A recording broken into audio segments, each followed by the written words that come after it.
দেশে যে কি শুরু হয়ে গেল, ফেসবুকে ঢুকলেই শুধু দেখি বিদ্যুৎ নাই, তেল নাই, লাইনের পর লাইন। এই বিরক্ত আর ভালোই লাগে না। আর একটা ব্যবস্থা করতেই হবে। তো দেখি কর্মীকে ফোন দেই, একটা ইস্যু তৈরি করে দিতে। হ্যালো, এই তোরা কোথায় রে? এক কাজ কর, এই তেল নাই, বিদ্যুৎ নাই, এটার থেকে বাঁচার জন্য একটা ইস্যু তৈরি কর।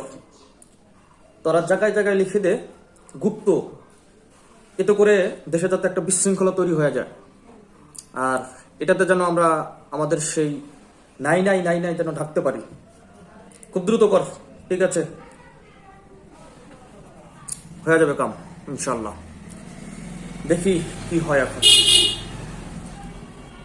ও, লেখা ফাটায় দিচ্ছে অলরেডি।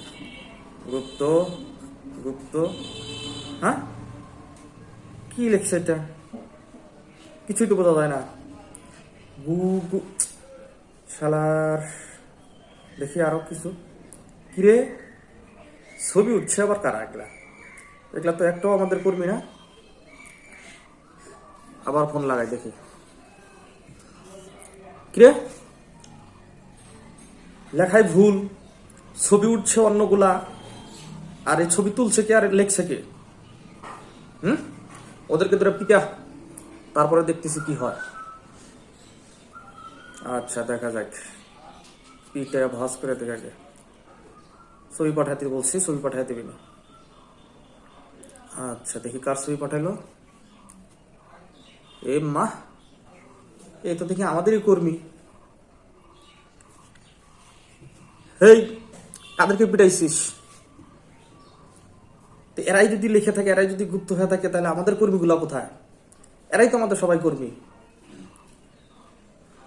ভুল করছিস মানে? শালার, বললাম তো জ্বালায়। এরা যদি গুপ্ত হয় আর এরাই যদি ছবি তোলে, তাহলে আমাদের কর্মীগুলো কোথায়? নাকি আমরাই গুপ্ত?